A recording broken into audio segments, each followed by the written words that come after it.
Hello, everyone. My name is Sui Chu. Thank you for tuning into our podcast following the recently concluded IFL AMA session, Financial Planning for Women. If you haven't watched the Facebook Live session, you can watch the recording on the IFL Facebook page. Today, we will be talking to our panelist, Jolene Ong, about her own financial planning experience.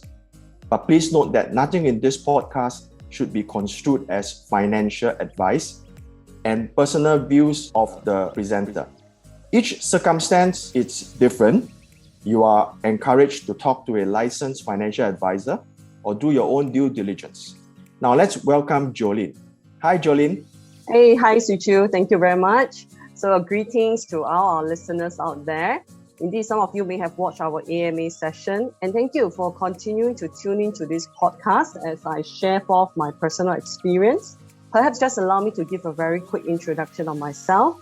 So I am currently an associate trainer with the Institute for Financial Literacy. Concurrently, I'm also an adjunct lecturer with the Singapore Polytechnic. And prior to a career in education, I spent close to 10 years in corporate banking before I retreated from the industry due to family commitments. That was meant to be a 6-month sabbatical. But what turned out to be a much longer break because I welcomed the arrival of my younger daughter.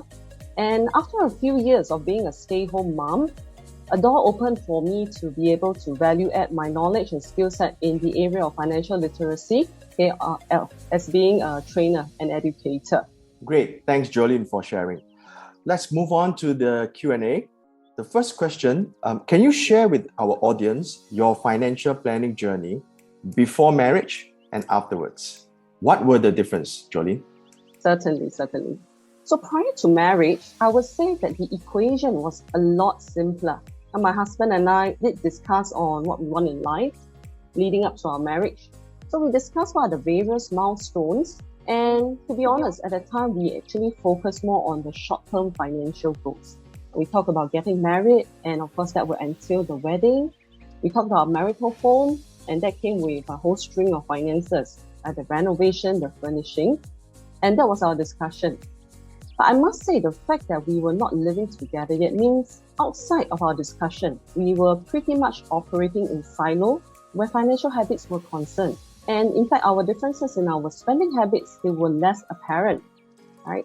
On the insurance front, I would say it was also simple because we had no young dependents. We just ensured that we have the necessary basic insurance in place, such as the hospitalization, a level of life insurance, because we were also looking out for our parents. But when it was leading up to our marriage, there were a few big tickets items beckoning in the horizon. Like I mentioned, the wedding, the house, the renovation.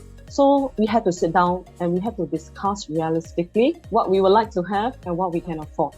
And so that set the tone. And we see the tone change from operating in silo to more of a we, right? Because we realize and we recognize that as we move forward in marriage, it is going to be about us. And then, of course, just like what most couples did, our action plan involved making a monthly contribution to a joint account based on a percentage of our income. And that continued into marriage. In fact, post-marriage, our finances merged to a greater extent and we have greater insight into each other's spending habits.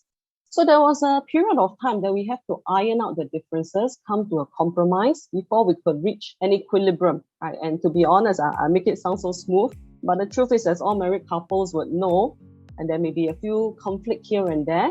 But at that point in time, we were learning as we go along. We did not have the luxury of attending financial planning for couples, right? So we actually have to fine tune.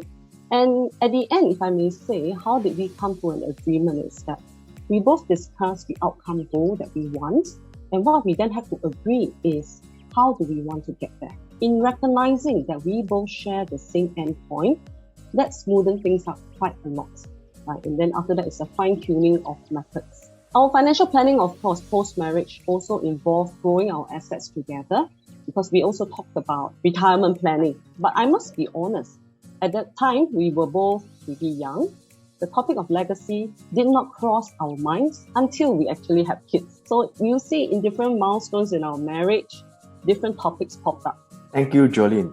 So husband, wife, joint discussion, was there sort of segregation of responsibilities? Let's say financial decisions. Since you were in the financial services sector, did you take the lead on some of these big financial decisions that you have to make in the marriage?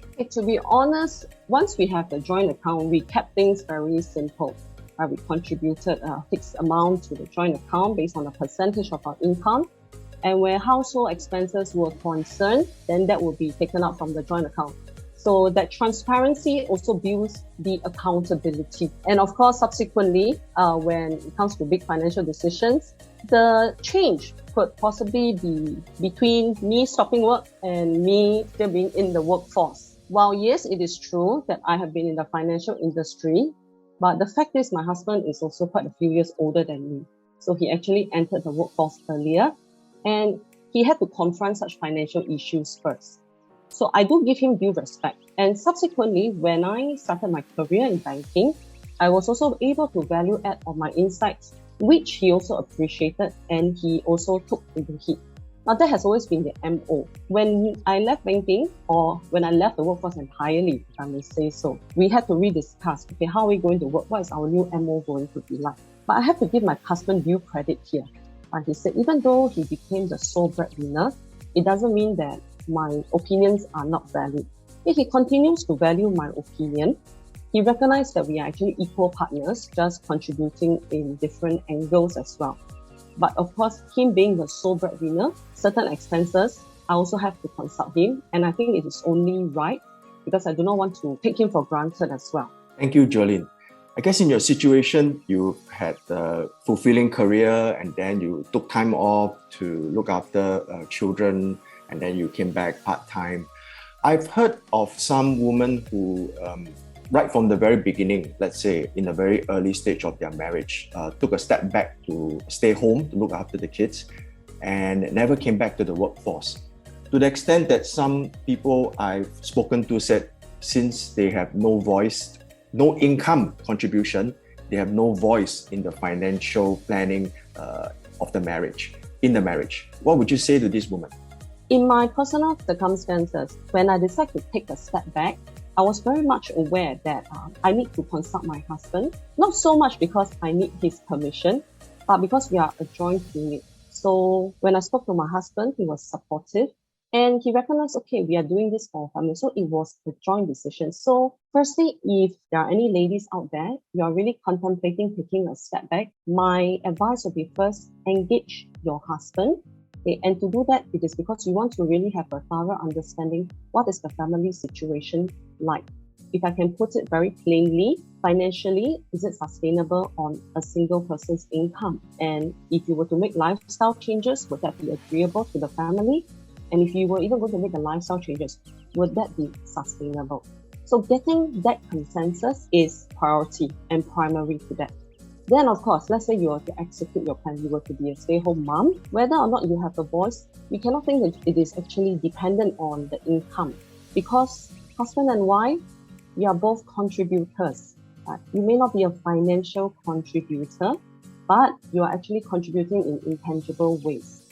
You have taken a step back, you have sacrificed your career and potential earnings. So this is what you have contributed to the family.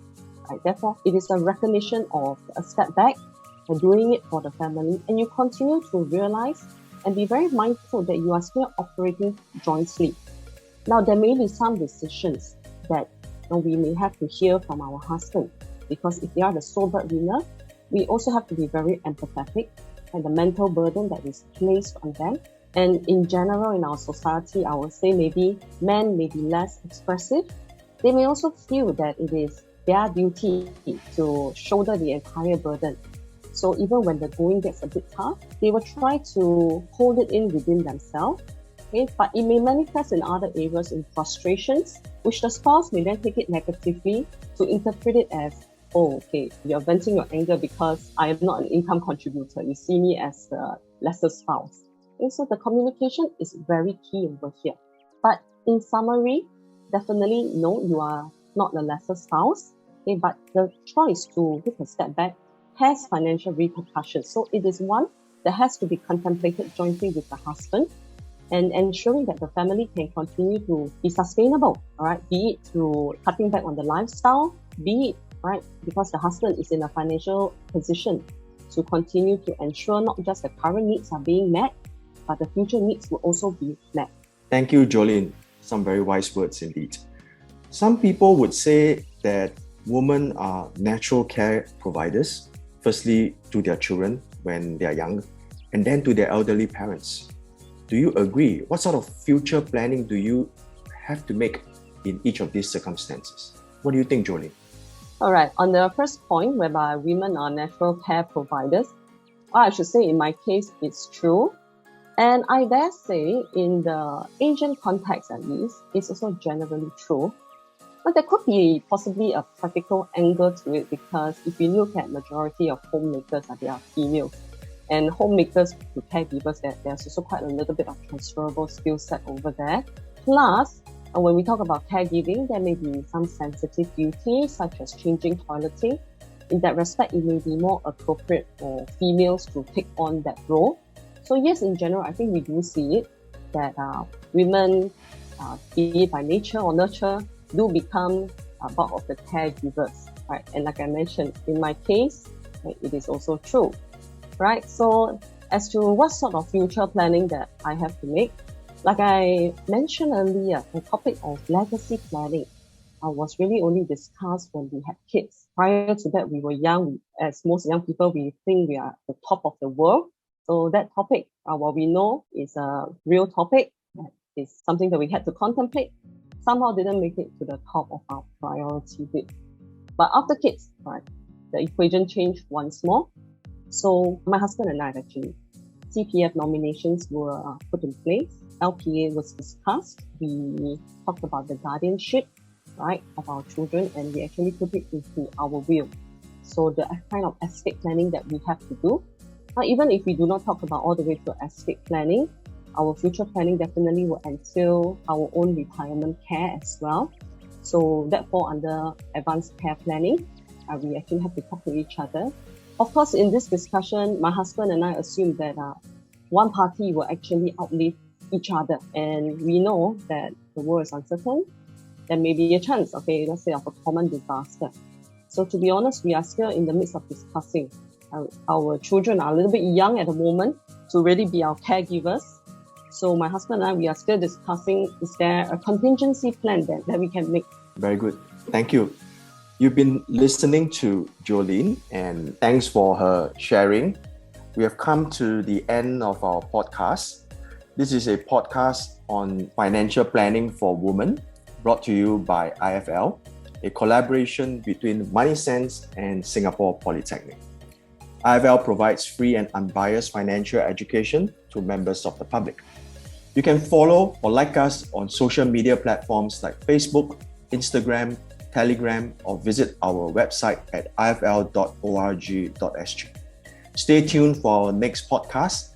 I wish all of you a good day. Stay safe and healthy. Thank you, Jolene. Thank you.